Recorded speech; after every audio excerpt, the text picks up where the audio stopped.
예레미야 서론.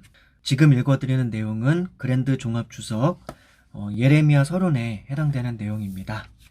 성경을 읽을 때 도움이 되었으면 좋겠습니다. 예레미야 서론 1. 제목. 본서의 제목은 본서 저자인 예레미야, 이르메야의 이름을 그대로 다른 데서 유래한다. 이런 식의 성경 제목은 구약 선지서들이 공통적으로 취하는 형태인데, 이는 그 해당 선지자의 활동과 선포가 전체 내용의 주류를 이루고 있기 때문이다. 한편 예레미야라는 명칭은 여호와께서 높이신다로도 여호와께서 던지신다로도 해석이 가능하다. 이와 같은 두 가지의 역설적인 의미를 가진 본서의 제목은 본서의 전체적인 내용을 매우 함축적으로 요약해주고 있어 주목할 만하다. 즉, 여호와의 던지심은 패역한 유다에 대한 징계를, 여호와의 높이심은 징계 후 유다의 회복을 각각 드러내주고 있는 것이다. 실제 예레미야의 내용이 유다에 대한 하나님의 심판이 주를 이루고 있음에도 불구하고 회복에 대한 하나님의 약속이 소홀히 취급되지 않는다는 점을 고려할 때 제목에 담긴 역설적인 의미는 충분히 고려할 가치가 있는 것이라 하겠다. 한편 70인역 LXX는 본서의 제목을 히브리 원문에 따라 예레미야스로 하였다. 2. 저자와 기록 연대. 예레미야가 본서의 저자인 것은 내 외증 모두가 지지하는 바이다. 내증은 본서뿐 아니라 구약과 신약 여러 곳에서 찾을 수 있고, 외증으로서는 외경 집회서 및 탈무드 등이 있다. 다만 본서가 예레미야의 구술에 의한 동역자 바룩의 대필과 내용 첨가라는 과정을 통해 기록된 책임을 유의할 필요가 있겠다. 이런 대필에 의한 기록은 바울이 로마서를 기록하는 과정에서도 확인할 수 있다. 내증에 해당되는 성경 본문 말씀은요, 역대하 36장 21절 말씀, 스바냐 1장 1절 말씀, 다니엘 9장 2절 말씀. 내증에 해당되는 신약 본문 말씀은 마태복음 2장 17절에서 18절 말씀, 21장 13절 말씀, 마가복음 11장 17절 말씀, 누가복음 19장 46절에 해당할 수 있고요. 네, 그렇습니다. 한편 본서는 AD 18세기에 이르기까지 아무런 문제 제기 없이 예레미야의 저작으로 인정되어 왔다. 그러나 AD 19세기에 이르면서 비평학자들에 의해 본서의 저자 문제에 이의가 제기되기 시작한다. 즉, 비평학자들은 본서의 내용이 대체적으로 예레미야의 예언인 것은 인정하나 여기에는 순수한 예레미야의 예언이 아닌 것들도 포함되어 있다고 보는 것이다. 여기서 비평학자들의 대표적인 견해를 제시해보면 다음과 같다. 첫째는 본서를 예레미야의 동역자였던 바룩의 편집으로 보는 견해이다. 이 견해에 의하면 본서에서 예레미야의 정기적인 부분은 바룩의 직접적인 창작이고, 예레미야의 설교 부분은 바룩이 첨삭하여 신명기적 체제로 편집했다고 한다. 둘째는 본서가 시체와 산문체 등 다양한 문체로 구성되었다는 사실에 근거하여 본서를 BC 4세기경 익명의 편집자가 여러 편의 단편, 곧 시체의 예언집, 산문체의 예레미야의 전기집 등을 수집하여 편집했다는 견해이다. 셋째는 본서의 일부를 후대 필사자의 삽입으로 보는 견해가 있다.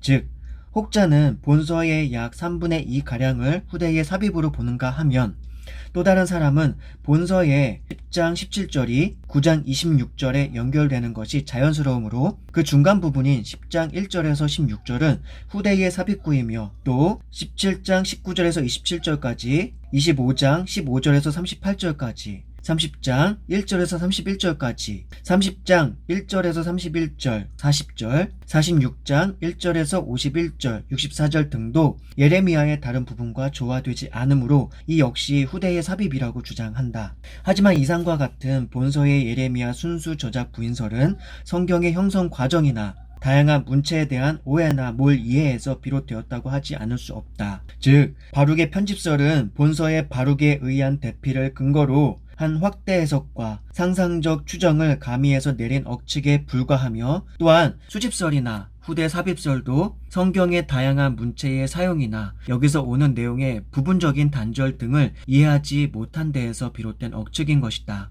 사실 바울은 로마서를 그의 서기 더디오를 통해서 대필했을 뿐 아니라 이 과정에서 더디오 역시 로마의 성도들에게 개인적인 안부를 가필했지만 로마서를 더디오 저작으로 보는 사람은 없다. 마찬가지로 본서가 바룩에 의해 대필과 가필되어 기록되었다 할지라도 그것은 분명 예레미야의 저작인 것이다. 또한 성경의 다양한 문체는 비단 예레미야서뿐만 아니라 다른 선지서에도 얼마든지 발견되는 특징으로 이것이 본서의 통일성과 단일 저자에 의한 저작을 부인하는 적절한 근거가 될 수 없다. 이는 오히려 예레미야 선지자의 문학적 탁월성과 선지자로서의 위대성만 드러낼 뿐이다. 따라서 본서의 예레미야 저작서를 부인하는 견해들은 논법의 비약성이나 증거의 빈약성으로 인해 채택하기 힘들다고 하겠다.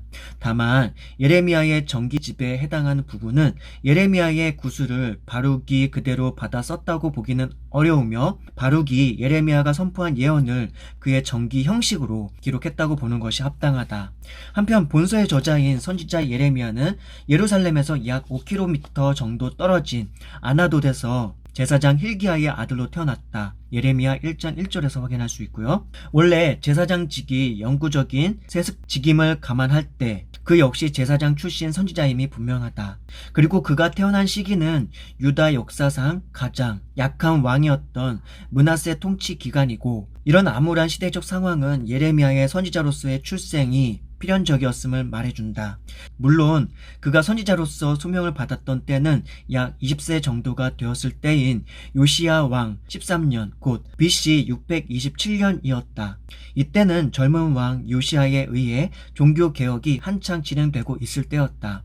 요시야 왕은 선왕들인 므낫세나 암몬과는 달리 우상 숭배를 철저히 거부했을 뿐 아니라 예루살렘 경내에 있는 이방신의 산당과 아세라 목상들을 모두 철거해버리는 과감한 종교개혁 정책을 추진해 갔다. 요시야 왕의 이런 개혁 조치는 다윗과 솔로몬 왕 이후로 국가의 존재 의의를 망각한 채 폐역되게 행함으로 하나님의 심판을 향해 치닫던 유다에게는 마지막 구원 등불과 같은 것이었다. 이런 시기에 하나님께서 예레미야를 선지자로 부른 것은 실로 의미심장한 조치가 아닐 수 없다.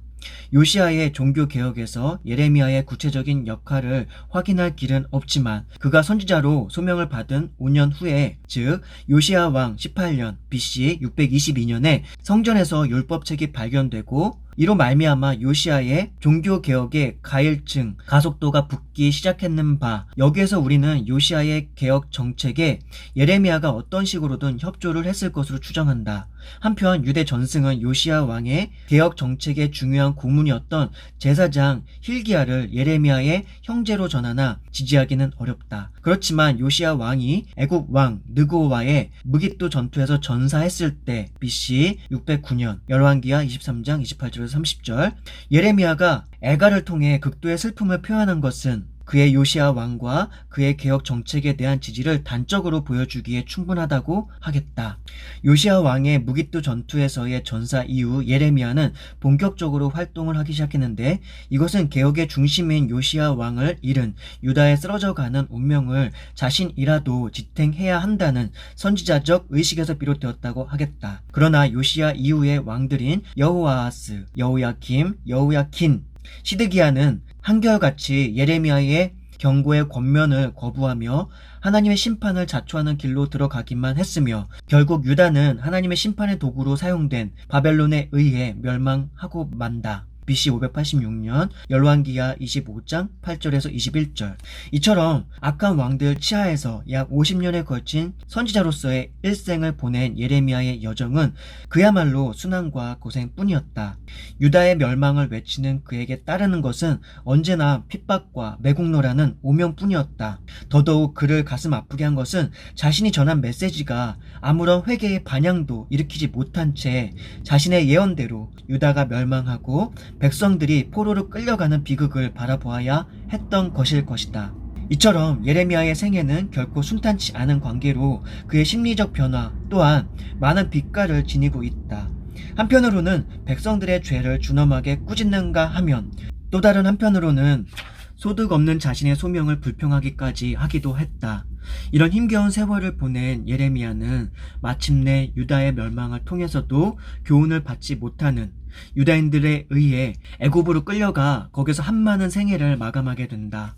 그의 이런 고생스러운 생애에도 불구하고 그가 선지자직을 끝까지 수행할 수 있었던 것은 하나님께로 받은 소명에 대한 확신 때문일 것이다. 이런 그의 확신은 최악의 사태를 당했을 때에 그를 지탱해주는 버팀목이 되었고 하나님의 회복을 소망할 수 있도록 만들었던 동인이라 할 수 있다.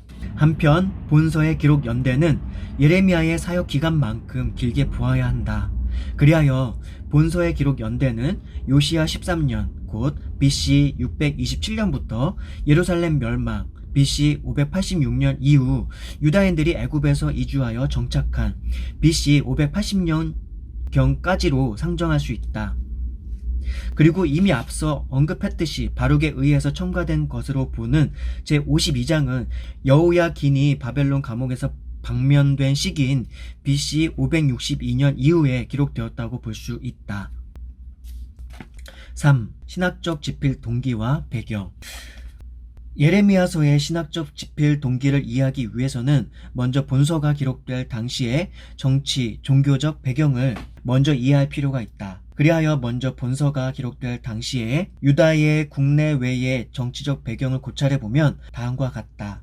디글라 빌레셀 3세 BC 745년에서 727년 이후 근동 지역의 패자로 군림하던 아수르는 아수르 바니팔 BC 669년에서 630년 때의 최고의 전성기를 구가하게 된다. 이때 남왕국 유다는 아수르의 영향권 하에서 조공을 바치면서 그 명맥을 간신히 유지하고 있었다. 그러던 중 BC 630년경 아수르의 강력한 왕이었던 아수르 바니팔이 죽자 상황은 급변하게 된다. 즉 아수르는 내란에 내란을 거듭하여 세력이 급격히 약화되었고 아수르에 종속되었던 바벨론은 이 틈을 이용하여 나보폴라살 BC 625년에서 605년에 지휘하에 아수르로부터 독립하였으며 점차 근동의 새로운 강자로 부상하기 시작하였다. 이때 남왕국 유다에서 요시야 BC 640년에서 609년 요시야가 즉위하여 아수르와 바빌론이 대적하는 사이에 아수르로부터 완전한 독립을 획득하고 그 세력을 과거 북이스라엘이 차지했던 팔레스틴 북쪽 지역까지 확장하게 된다. 한편 아수르로부터 바벨론의 독립을 쟁취한 나보폴라살은 드디어 BC 612년에 아수르의 수도 니느웨를 정복함으로써 신바벨론 제국을 창설하고 계속하여 아수르의 잔존 세력을 제거해 나간다. 이에 아수르의 잔존 세력은 하란을 거점으로 하여 바벨론과 싸워 세력을 만회하고자 하는 한편 애굽의 지원을 요청한다. 이에 애굽의 바로 느고 BC 609년에서 594년은 이 기회를 이용 근동 지역에서 패권을 장악하기 위해 군대를 이끌고 메소포타미아로 향하게 된다. 한편 유다 왕 요시야는 모처럼 획득한 유다의 독립이 아수르가 다시금 재기함으로써 상실될 것을 우려하였다. 그래서 그는 메소포타미아로 향하는 애국 군대를 무깃도에서 저지하게 되는데 불행히도 그는 이 전투에서 전사하게 된다. 그리고 유다에서는 여호아하스 BC 609년이 등극하게 된다. 그러나 여호아하스는 즉위 3개월 만에 애국 왕 느고에 의해 폐위되고 대신 여호야김 BC 609년에서 598년 이 느고에 의해 왕으로 세워지게 된다. 그리하여 여호야김은 친애굽 정책을 시행하게 된다. 여기서 다시 시야를 국외로 돌려보게 되면 하란을 거점으로 하여 바벨론에 대항했던 아수르의 잔존 세력은 BC 605년경 바벨론에 의해 완전 패망하게 된다. 그리하여 메소포타미아와 팔레스틴 지역은 애국과 바벨론의 각축장이 되게 되는데 이러한 각축은 BC 605년 갈그미스 전투에서 판가름 나고 말았다. 즉 바벨론의 느부갓네살 BC 605년에서 562년은 이 전투에서 느고가 이끄는 애국 군대를 대파함으로써 근동 지역에 명실상부한 패자가 된 것이다. 그리고 같은 해 바벨론의 느부갓네살은 갈그미스 전투에서의 승리의 여세를 몰아 유다까지 침공하여 여호야김으로부터 충성을 서약받고 다니엘을 비롯한 많은 백성들을 포로로 잡아가게 된다. 이것이 소위 바벨론의 제1차 유다 침공이다. 그리고 계속되는 여호야킴의 바벨론 배반으로 제2차 바벨론의 침공이 있게 되는데 BC 598년 이때 여호야김이 전사하고 그의 아들 여호야긴이 등극하게 된다. 그러나 여호야긴은 즉위 3개월 만인 BC 597년 느부갓네살에게 사로잡혀 에스겔 등 만여 명의 백성들과 함께 바벨론으로 포로로 잡혀가게 되며 대신 그의 삼촌 시드기야 BC 597년에서 586년이 바벨론에 의해 유다 분봉 왕으로 임명된다. 열왕기하 24장 8절에서 17절.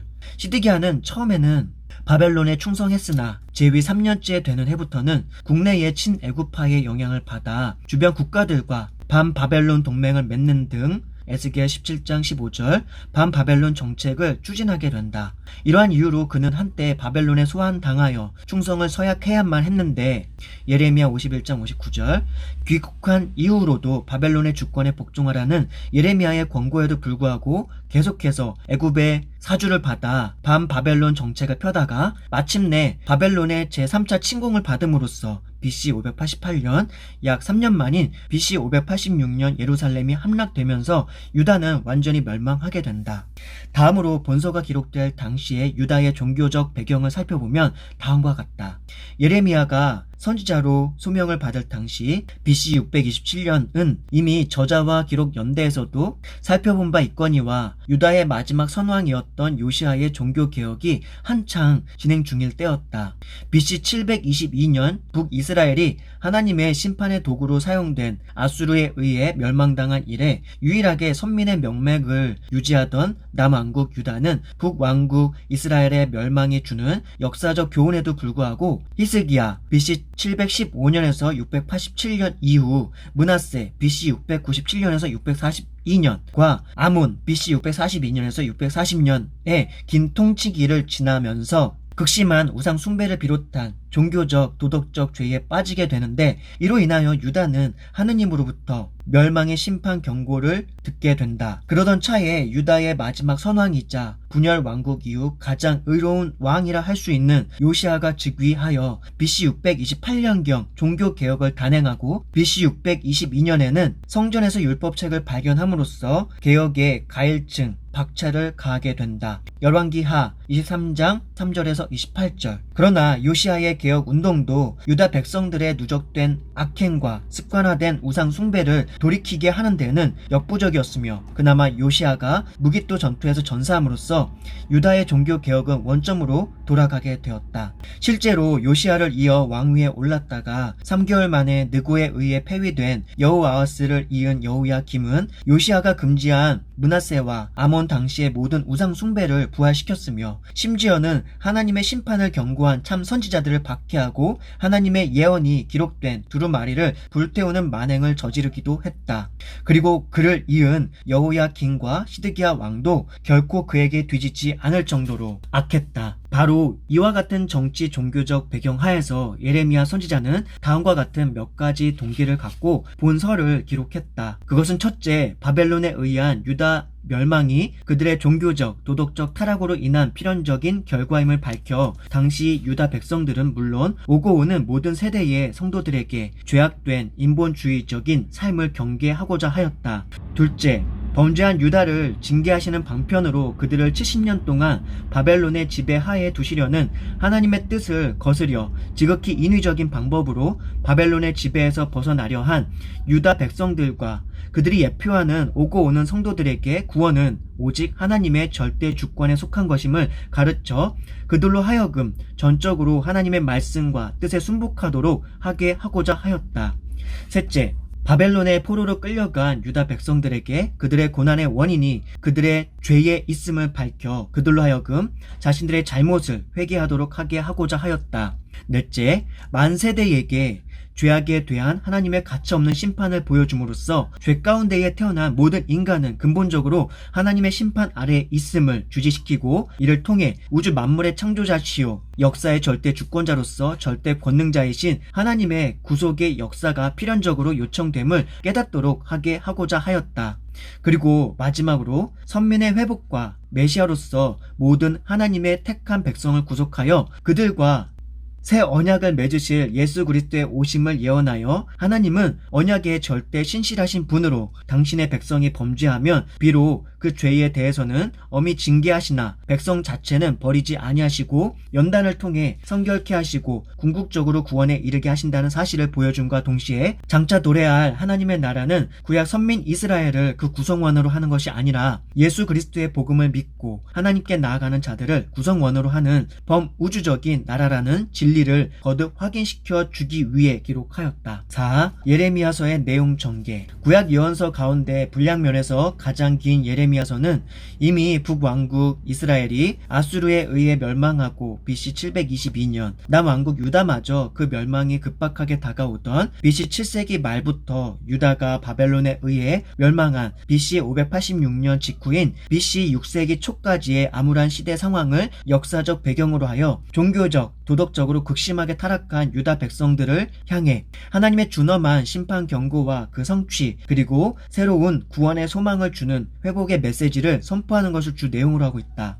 이런 본서는 크게 세 부분으로 구성되어 있다. 먼저 1장은 본서의 서론에 해당하는 부분으로 본서 전체의 표제와 예레미야의 소명 기사를 언급하고 있다. 이어 제2장에서 51장은 본서의 핵심 내용인 본론에 해당하는 부분으로 다시 3부로 나뉜다. 1부 2장에서 25장은 예레미야가 유다를 향해 직접적으로 심판을 경고하는 전 12편의 설교로 구성되어 있다. 제2부 26장에서 45장은 예레미야의 행동을 주격으로 하는 예레미야의 전기 형식으로 유다를 향한 예언을 기록하고 있다. 제3부 46장에서 51장은 구약 선민 이스라엘에 직간접적으로 영향을 주었던 예레미야 당시에 이스라엘 주변 10개 국가를 향한 심판 경고를 언급하고 있다. 끝으로 제52장은 본서 전체의 최종 결론에 해당하는 부분이자 역사적 부록으로서 예루살렘 함락과 그 이후의 사건들을 언급하고 있다. 이러한 본서의 내용 전체를 좀 더 구체적으로 살펴보면 다음과 같다. 1. 서론 예레미야의 소명 제1장. 여기서는 본서의 핵심 인물이자 저자로서 유다에 대하여 눈물에 찬 선지 사역을 수행한 예레미야 선지자의 소명 기사를 언급하고 있다. 이는 다시 두 부분으로 나뉘는데 전반부 1장 1절에서 3절은 본서 전체의 성격을 규명해주는 표제문에 해당하는 부분으로 본서의 저자인 예레미야 선지자의 출신 배경과 그의 메시지의 신적 기원, 그가 활동할 당시의 시대적 배경, 사역 기간 등을 보도하고 있다. 예레미야는 제사장 출신의 선지자로 요시야 13년 BC 627년부터 예루살렘 멸망 BC 586년까지 예루살렘 멸망 BC 586년 직후까지 약 50여 년을 선지자로 활동했다. 그리고 후반부 1장 4절에서 19절은 예레미야가 선지자로 소명받는 장면으로 소명의 과정과 특성 그리고 그가 전한 메시지의 핵심 내용과 그에 대한 하나님의 격려 등을 보도하고 있다. 2. 본론 제2에서 51장까지. 기업 제1부 유다를 향한 예레미야의 직접적인 심판 경고 제2에서 25장. 본론 제1부는 구약 모든 예언의 제1차 대상이었던 구약 선민의 후손 남유다를 향해 예레미야가 직접 선포한 전 12편의 설교로 된 심판 경고를 언급하고 있다. 이러한 전 12편의 설교는 모두 범죄한 유다를 향해 심판을 경고한 설교 모음이라는 점에서 공통된 특징을 가지며 그러한 이유로 전 12편의 설교는 같은 내용이 반복되는 듯한 느낌을 준다. 그럼에도 불구하고 전 12편의 각각의 설교는 선포될 당시의 시대적 배경이나 상황을 달리할 뿐만 아니라 그에 따라 심판의 원인이나 근거도 달리함으로써 뚜렷한 독립성을 갖는다. 그러면 이제 이러한 본문 제1부의 전 12편의 설교의 각각의 내용을 간략히 요약해보면 다음과 같다. 제1설교 유다의 여호와께 대한 고의적 배도 행위 고발과 심판 경고 2장 1절에서 3장 5절까지. 제2설교 북이스라엘의 죄악을 답습하는 유다를 향한 회개 촉구와 심판 경고 3장 6절에서 6장 30절까지. 제3설교 유다의 위선적인 신앙 고발과 심판 경고 7장 1절에서 10장 25절까지. 제4설교 하나님과 맺은 언약을 파기한 유다를 향한 심판 경고 11장 1절에서 12장 17절까지. 제5설교 두 가지 비유와 세 가지의 직접적인 경고를 통한 심판 경고 13장 1절에서 27절까지. 제6설교 유다에 대한 가뭄 재앙과 관련한 예레미야의 중보 기도와 그에 대한 답변을 통한 심판 경고 14장 1절에서 15장 21절까지 제7설교, 예레미야의 신병과 관련된 금지 명령을 통한 심판 경고, 16장 1절에서 17장 27절까지 제8설교, 여호와의 절대 주권에 근거한 심판 경고, 18장 1절에서 20장 18절까지 제9설교, 유다 왕가를 향한 심판 경고, 21장 1절에서 23장 8절까지 제10설교, 유다의 거짓 선지자들에 대한 심판 경고, 23장 9절에서 40절까지 제11설교, 무화과 두 광주리의 비유, 24장 1절에서 10절까지 제12설교, 유다 백성들의 바벨론 포수 및 열방을 향한 심판 예언, 25장 1절에서 38절까지. 이러한 내용의 본론 제1부, 곧 구약 선민의 후손 유다를 향한 전 12편의 설교로 된 심판 경고는 온 우주와 역사의 주권자로서 우리 인생의 전 존재를 결정하실 수 있는 하나님께 대한 바른 자세 여부가 선악의 기준이며, 비록 선민이라 할지라도 하나님께서 정하신 선악의 기준을 범한 이상 심판을 면치 못한다는 것과, 하나님의 종말론적 공의의 실현과 최후 심판이 유보됨으로 해서 당장 눈앞의 사물에만 집착하기 쉬운 유한자인 인간들이 흔히 빠지기 쉬운 인본주의적 또는 무신론적 착각과 유혹에 대하여 강렬한 경계를 전해줌과 동시에 우리에게 그 같은 유혹에 빠지지 말고 오직 믿음으로 사는 신본주의적 인생관을 견지하지 않으면 안 된다는 도전을 주기도 한다. 니은 제2부, 유다를 향한 예레미야의 정기적 예언, 제26장에서 45장. 본론 제2부는 본론 제1부와 마찬가지로 유다를 향한 예언을 언급하고 있다. 그러나 본론 제2부는 본론 제1부처럼 단순히 심판만을 경고하지 않을 뿐만 아니라 예언을 선포하는 당사자인 예레미야 자신을 1인칭으로 언급하지 않고 주로 3인칭으로 언급하여 그의 정기 형식으로 예언을 선포한다는 특징을 지닌다. 이러한 본론 제2부의 내용은 크게 5부분으로 나누어진다. 먼저 제26장은 유다의 위선적인 신앙을 책망하고 심판을 경고하는 성전 설교와 그 결과를 보도하고 있다. 이 성전 설교는 7장 1절에서 15절의 내용과 동일한 것으로 7장 1절에서 15절이 성전 설교의 내용에 치중하여 보도하고 있다면, 여기서는 그 결과에 더욱 치중하여 보도하고 있다. 여기서 죽음을 무릅쓴 예레미야의 선지자적 사명 수행은 구속사의 도정에서 성도들이 자신에게 부여된 구속사적 사명을 수행할 때 어떠한 자세를 행해야 하는지에 대한 훌륭한 모범이 된다. 다음으로 제27장에서 29장은 바벨론의 제2차 예루살렘 침공 BC 597년과 유다 백성들의 바벨론 포로가 단행된 이후 바벨론의 느부갓네살에 의해 왕위에 오른 시드기야가 유다 백성들의 70년 포로 생활이 하나님의 뜻이었으므로 바벨론의 주권에 복종하라는 예레미야의 권고를 무시하고 주변 열방들과 반바벨론 동맹을 맺고 바벨론에 항거하고자 할 당시의 시드기야 제4년 곧 BC 593년 전후를 시대적 배경으로 하여 유다와 열방 및 유다 백성들의 바벨론 포로가 길지 않을 것이라는 거짓 예언으로 백성들을 호도함으로써 시드기야를 비롯하여 유다 백성들로 하여금 하나님의 주권적인 뜻을 거스려 바벨론에 항거하도록 선동한 거짓 선지자들을 향한 심판 경고를 언급하고 있다. 이러한 본문은 역사의 절대 주권자이신 하나님의 말씀에 대한 순종 여부가 우리 전존재의 영복과 영벌을 결정하는 절대 기준이 된다는 진리를 재각성시켜주며, 더불어 거짓 교훈으로 성도들을 유혹하여 실족케 하는 자들은 하나님의 준엄한 심판을 면치 못할 것을 분명히 보여주고 있다. 다음으로 제30장에서 33장은 본서에서 소위 위로의 책이라 불리는 부분으로 선민 이스라엘의 회복 및 영광스러운 메시아 왕국의 도래에 대한 예언을 언급하고 있다. 이러한 본문은 하나님의 무조건적인 은총으로 주어진 택한 백성에 대한 하나님의 궁극적인 구원과 영복에 대한 원대한 구속사적 소망과 확신을 갖게 한다. 다음으로 제34장에서 44장은 바벨론의 느부갓네살에 의한 예루살렘 함락을 전후로 한 예레미야의 사역을 보도하고 있다. 이러한 본문은 죄로 말미암은 결과의 비참함을 잘 보여준다.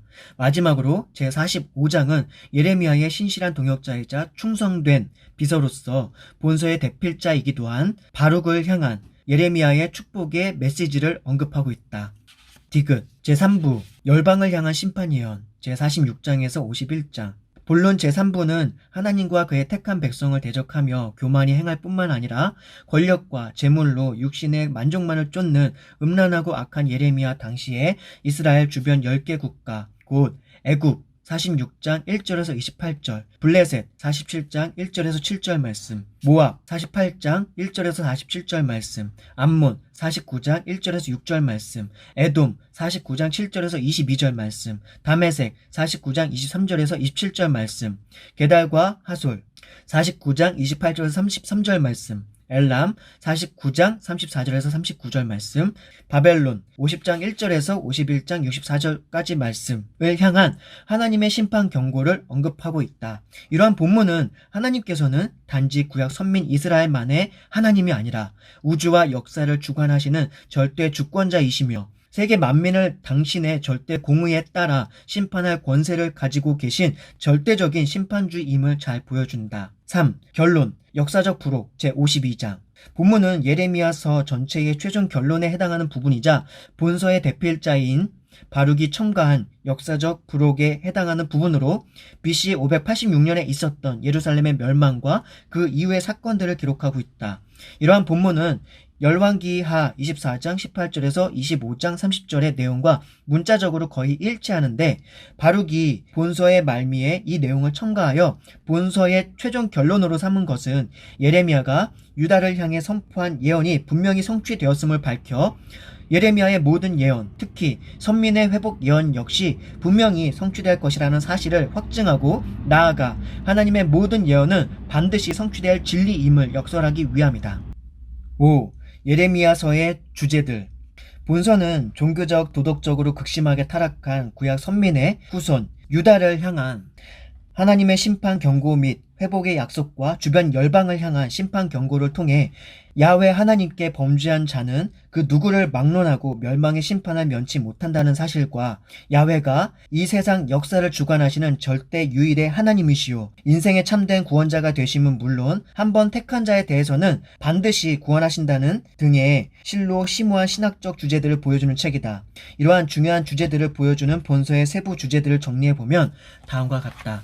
1. 전 인류는 전적인 타락 가운데 있다. 구약 선민 이스라엘은 열방 가운데서 구속사의 전개 통로로 택함받은 민족으로서 신약 계시의 전 단계인 구약 계시를 수여받아 하나님 앞에서의 바른 삶의 도리를 잘 알고 있었다. 그럼에도 불구하고 이들조차 범죄하여 하나님의 심판 경고를 들은 사실은 태초 아담의 타락 이래 전 인류가 스스로는 아무런 선도 행할 수 없는 전적 타락과 전적 부패 가운데 있음을 증거하는 것이다. 창세기 6장 5절, 로마서 3장 9절에서 19절 참조. 2. 죄에 대한 하나님의 심판은 필연적이다. 죄에 대한 하나님의 심판은 죄와 공존할 수 없는 하나님의 거룩하신 속성에서 볼 때 불가피하다. 만약 하나님께서 무분별한 사랑으로 죄까지도 용납하신다면 그것은 하나님의 절대 공의의 요구에 모순되는 것이다. 이런 점을 감안할 때 인생의 본분과 구원의 본의를 망각한 채 죄의 노예가 되어버린 유다에 대한 하나님의 심판은 하나님의 공의로우심을 보여주는 것으로서 오고 오는 모든 세대의 경종이 되어야 한다. 왜냐하면 구약 선민 이스라엘에 대한 하나님의 심판은 장차 있을 죄로 오염된 이 세상에 대한 하나님의 최후 심판의 구속사적 예표이기 때문이다. 요한계시록 20장 12절 말씀 참조.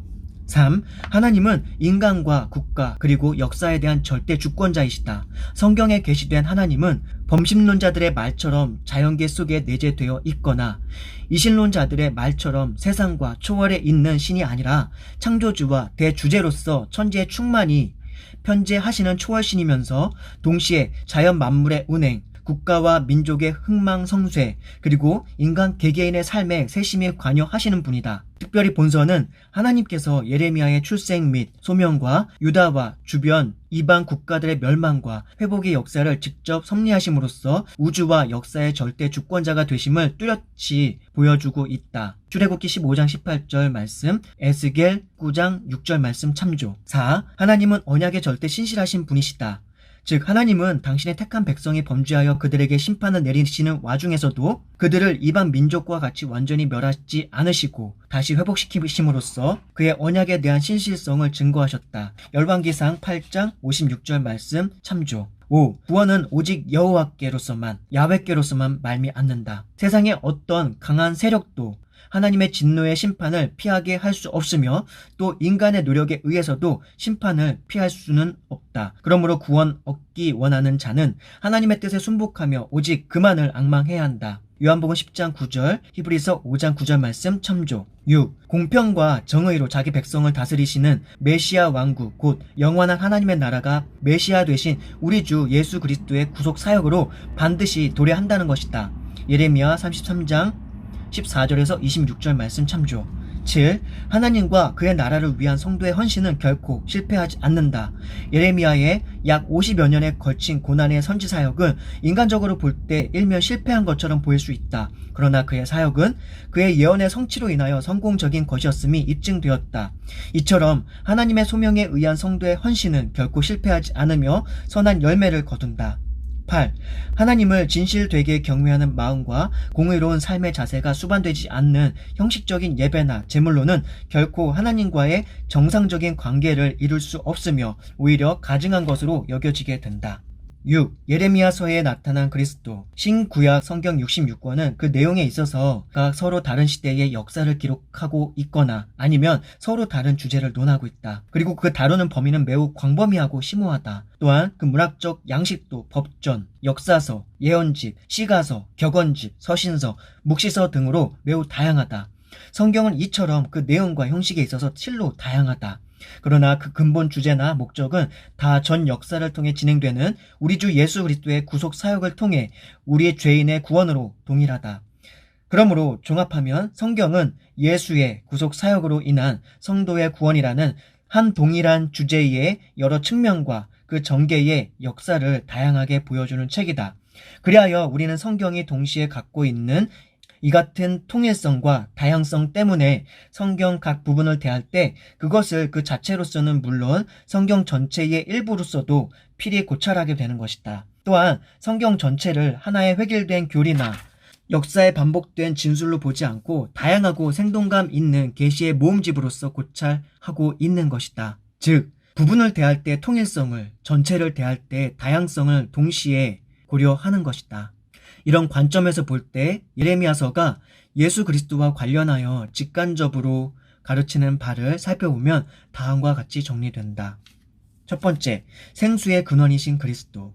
하나님은 유다의 죄악을 지적하면서 그 중에 하나를 생수의 근원되는 나를 버린 것이라고 지적하고 있다. 예레미야서 2장 13절 말씀 참조. 여기서 생수의 근원되는 나란 신약적 관점에서 볼 때 바로 예수 그리스도를 가리킨다. 예수 그리스도께서는 친히 내가 주는 물을 먹는 자는 영원히 목마르지 아니하리니 나의 주는 물은 그 속에서 영생하도록 솟아나는 샘물이 되리라. 요한복음 4장 14절 말씀. 나를 믿는 자는 성경의 이름과 같이 그 배에서 생수의 강이 흘러나리라. 요한복음 7장 38절 말씀. 이라고 말씀하심으로써 당신이 생수의 근원이 되심을 분명히 하였다. 두 번째, 다윗의 자손으로 오실 그리스도. 예레미야는 선민 이스라엘의 회복을 예언하면서 하나님께서 다윗에게 한 의로운 가지를 일으킬 것이라 예레미야 23장 5절 말씀에서 예언하고 있다. 이는 메시아이신 예수 그리스도께서 다윗 언약에 근거하여 다윗의 자손으로 오실 것을 예언한 것이다. 특별히 여기서 가지라는 표현은 몰락한 왕가인 다윗의 가문에서 인류에게 희망과 소망을 줄 그리스도가 나실 것을 비유적으로 묘사한 것이다. 이 예언대로 예수께서는 다윗의 후손으로서 이 땅에 오셨다.